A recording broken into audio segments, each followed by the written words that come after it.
বিধানসভার অধিবেশন কক্ষে বাগযুদ্ধে গা ব্যথা হলে এবার উপশমের ব্যবস্থা থাকছে। গা গরম করে প্রতিপক্ষের সঙ্গে লড়াইয়ের সুযোগও।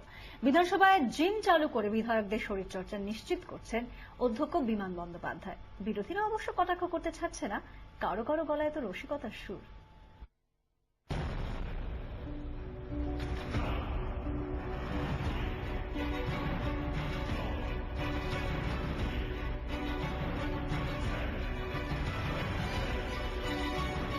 বিধানসভায় ঢুকেই এখন সবার নজর ৪৭ নম্বর রুমের দিকে।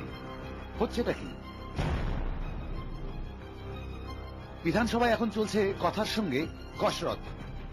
অধ্যক্ষের উদ্যোগে বিধানসভা এখন হাইটেক। তৈরি হয়েছে জিম। বিধানসভার দেওয়ালে পড়েছে বিজ্ঞপ্তি। নিয়মিত শরীরচর্চায় অনেক রাজনীতিকের চেয়ে এগিয়ে মুখ্যমন্ত্রী মমতা বন্দ্যোপাধ্যায়। এ নিয়ে কোনো দ্বিমত নেই।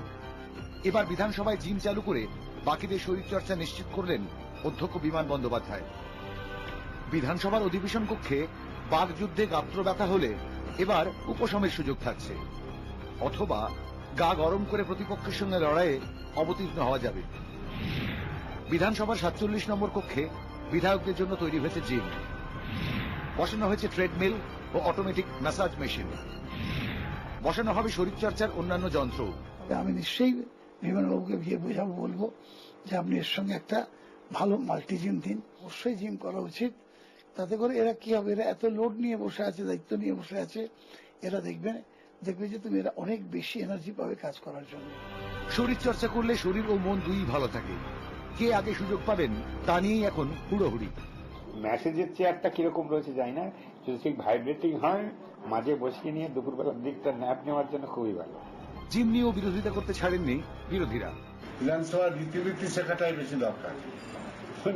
একটা জিম বসিয়ে দিয়ে নাটক করছে যারা নাটকে অংশ নিতে চায় তারা করছে না। কারো মুখে তো রসিকতার সুর। দেখতে যাবো জিম, দুপুরবেলা কে জিম করবে? জিম তো হলো, কতটা ওজন কমবে বিধায়কদের এখন সেটাই দেখার। কমলিকা সেনগুপ্তর রিপোর্ট,